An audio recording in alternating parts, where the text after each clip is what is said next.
Welcome back to the channel, folks, and to a video where I'm going to use for the first time the masking putty from MIG.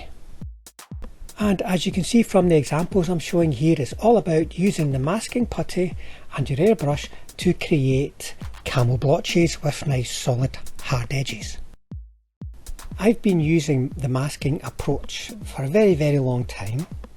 Previously though, before this product was available, this has been out for a few years, but this is my first time using it, but I used Blutac, which has got similar properties to this, but many other differences. So I think this would be a good video for me to use the black stuff and compare it to the blue stuff. At the end, I'm also going to quickly refer to techniques for achieving ambush camo and disc camo. But before we get started, the big question that you maybe want me to answer is why even bother with masking? Well, it's an approach which works well with an airbrush. The outcome that you're able to achieve by using masking and your airbrush is a really smooth, flat finish. Something that can be achieved by brush, but it's a bit more difficult. And not only do you get a smooth, flat finish, you also get precisely controlled camo blotches, both in terms of size and shape, because you have defined that by applying the putty in a particular way before you've even applied any paint. So it might be an acquired approach, but it might also be an acquired taste. The choice is yours. What's this you're saying? We're suddenly looking at Cossacks. Well, this black stuff was sent to me by Soren, one of my good friends from the wider Flames of War community. You might know him from the Burning Bridges group on Facebook. Well, Soren's a great painter, so I thought I'd take an opportunity to share some pictures of one of his more recent projects. His projects, his armies, are always very creative, a lot of thought goes into them, and here's some pictures of Soren's great looking Cossacks. So check out Burning Bridges on Facebook and keep an eye out for Soren's brilliant work. So let's have a look at this masking putty. Comes in a tin, and you've got to keep it in the tin, folks. Don't put it down on your desk and leave it overnight, for instance, because it's self-levelling and it'll start spreading everywhere and it could be a bit of a messy cleanup. And the self-levelling quality is one of the things that makes it good as a masking putty. But you can't leave it anywhere overnight, including the miniature. So if you cannot finish the project in one go, I recommend you don't attempt it. You want to be able to get all the masking done, sprayed and then removed. The same would go for Blutac. You don't want to leave that on overnight either, because the longer it stays on, the more attached it gets to the surface, which increases the likelihood of the Blutac peeling paint off when you remove it. But you can see here, despite the black stuff being a big lump that you pull out of the tin and feeling maybe quite dense, it actually breaks down to something which is very manageable, something that you can break down into appropriate sized little lumps that you're going to need for the 15mm scale work. It will become softer the more you handle it, basically the warmer it gets, so temperature can also cause it to be softer, but it keeps the same consistency despite the heat. Blutac doesn't do that. It gets really stringy and hard to use when it gets warm. So let's start by applying a single piece of masking, single blob of black stuff. And you can see initially I just put it on as a fairly shapeless lump. That would perhaps work okay as a mask, as a shape, but we can make it more interesting, and this is a good test of the black stuff here. How does it react to shaping? Can I roll out? Can I draw in? As you can see, I'm using a toothpick there because it's quite a forgiving tool to use on the painted surface. You're less likely to do more damage if you miss the black stuff and scrape the paint. But hopefully you can see here how straightforward it is to create the shapes that we're after, and how you can get the edges down tight, and that's very important when you're using a masking material. Now, Blutac is a denser material than this, so you might feel as though you've got a bit more control over the surface when you're working it, and you can pull it one way or another without affecting the other side of the patch and without it lifting up.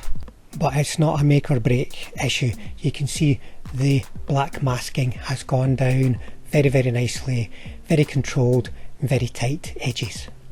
When I'm applying masking, I put the masks over the entire tank and then I start working the shapes. I do that for a couple of reasons. First of all, because it makes sense from the point of view of production lining your platoon. You want to do one whole process on one tank, then move on to the next one, move on to the next one. But also allows you to control the proportions of masking and of unmasked hull. Because you have to remember that what you're doing here, for instance, is creating the green masked area. So this is when you pull the mask off, the area of the vehicle that will be green. So we're seeing green, we're not going to get green here. We now need to add another layer of mask on top. So by putting all of the masking on just now, we can be sure that we're going to get the proportions of final camo colours that we need to get a balanced finished look. If you want to have particular control over one colour, for instance you want to have the brown, the green and just little bits of yellow, I recommend you do those little bits first. That way you'll have complete control over the finished volumes. Otherwise you may get through one level of masking, move on to the next level of masking and find that things are just completely out of kilter. But anyway, back to the black stuff, and you can see here that I've got some good control. I'm able to pull and push at the material to create the curves and shapes that I'm after.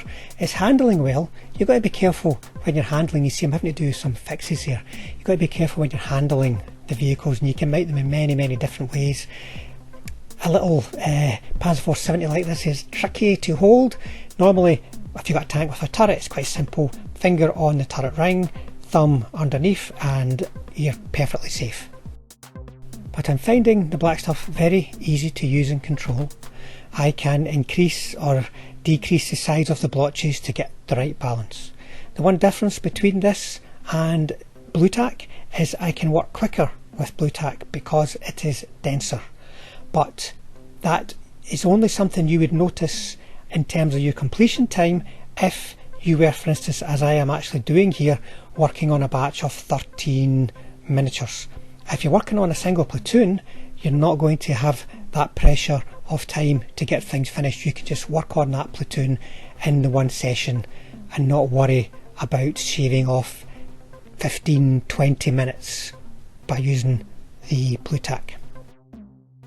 Now I did find one aspect of using the black stuff tricky, and that was on working in small areas such as the barrel here or such as the turret Schurzhen on a Panzer IV.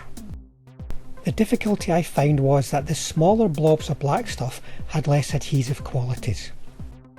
So not only was it tricky to make it stick, it was also tricky to work it. Here I want to create a wavy hard edge line along the length of the barrel, and as I was pulling down on one side, the other side was lifting off, and it was going to happen when I moved to the other side that it would lift off the side I just worked. Now this is the first time I've used it, so with a bit of practice this might not be a problem, but I did find myself going to my Blutac to finish off these sections of the Panzer 470s and the Panzer IVs I was working on. And here we are after a coat of brown has been applied. Now I've not mentioned it, but the colours I'm going to be using are Italian Tank Crew from Panzer Aces, Saddle Brown from Model Colour and Light Mud from Panzer Aces. Now the saddle brown that I sprayed on is touch dry. I've not waited any longer than that, so it's not something that takes a great deal of time. All your time really in this process is dedicated to applying the mask, not waiting for the paint to dry before doing so. And what I'm going to be doing across this whole batch, I'm working on 6 at a time here, is applying the masks to each tank individually and then working each mask individually on the tanks and then moving on to the next one. And the whole time I'm bearing in mind the right balance between the colours. Remember, what is already on there as sprayed masking, that is green, and what you can see is black masking is going to be brown, and the spaces left are going to be the light mud colour. And here is the fun bit, peeling off the mask. And it's peeling off the mask where the black stuff really shows its quality and its worth. Compared to Blutac, it just lifts straight off, but it still creates some nice tight edges, as you can see here. The Blutac, that can get really attached to the surface, and you can sometimes have to really work it off, especially if it's warm. So the black stuff really gets my vote in that aspect. And I was very happy with the results, even though this was the first time I was using this. There were a couple of areas where I didn't have the edges down too tight, but that just takes you to take a minute to double check what you're doing before you go on to the airbrushing. I was very happy with the shape of the camel blotches I was able to create using the black stuff. With a bit of practice, I reckon I can get just as much control as I can with the Blutac. I think the next time I'll apply slightly thicker lumps of the black stuff. Partly because it will give me a bit more control, I think, but also partly because when I'm pulling and pushing to create the shapes, a thin patch can easily tear in its centre, or more likely over a bit of raised detail, and you might get a bit of bleed coming through from the final coat as a result. So overall, apart from the tiniest little spots that you might want to do some masking where Blutac would work, the black masking putty is a definite thumbs up. And to use masking, well, it can just get put back into the tin to get absorbed back into the mass. You know, it's like the Blob, the movie The Blob. Just stick it in there. What I recommend you work it in a bit as well, just to break up the paint that is currently sitting there, especially if you are going to go on to mask another project straight away. You want that paint nice and broken up. Whilst we're on the subject of hard edge camel, it's worthwhile me showing you how I create my ambush dots. The hardest part of that is achieving consistent size and consistent shape. And you can probably guess from watching that my solution is a cocktail stick. To successfully use a cocktail stick though, you've got to make sure that your paint consistency is spot on. Now that's going to take a bit of practice and experimentation, but a good place to practice is on the underside of the hull where it's nice and flat. The key mix of paint that you're looking for is one that is not too dry and not too runny. Obvious perhaps, but that's the key. If the paint is too wet, it'll kind of just cling to and rise up the cocktail stick, and when you touch it to the surface, almost no paint will come off, and any paint that does come off will be very semi-opaque. It won't give you the solid dot that you're after.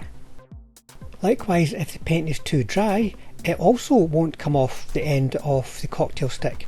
Remember, this isn't a brush that we're using here, folks, it's just a little point of wood, you know, that's going to want to hold the paint itself.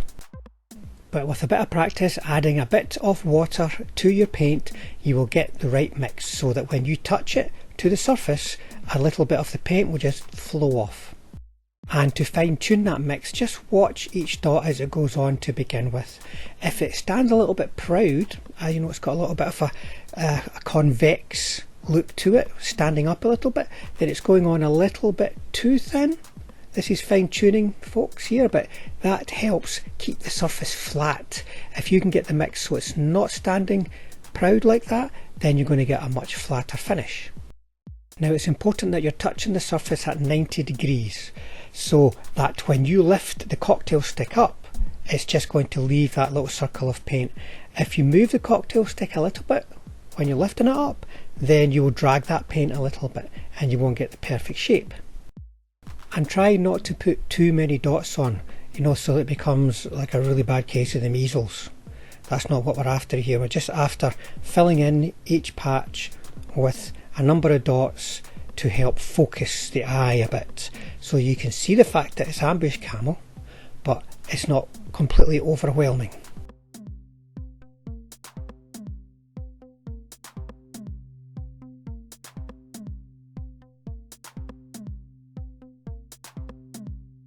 The challenges that we faced with the cocktail stick multiply in accordance with the increase in size of the paintbrush that we're using here. But I'm not going to go into it in great detail this could be the subject of a future video, and I may look at masking as well. I've recently found one source that has got self-adhesive masking for the disc camo. And that's us done for this guide, folks. I hope you found it interesting. Certainly doing this guide has helped me figure out the benefits of the black stuff compared to the blue stuff, the Blutac, and when I might find myself choosing one over the other, but in general terms it's going to be black stuff going forward. As always, folks, thanks for watching. Thanks to all the subscribers out there, and to you folks who drop into the channel from time to time to see what we're doing.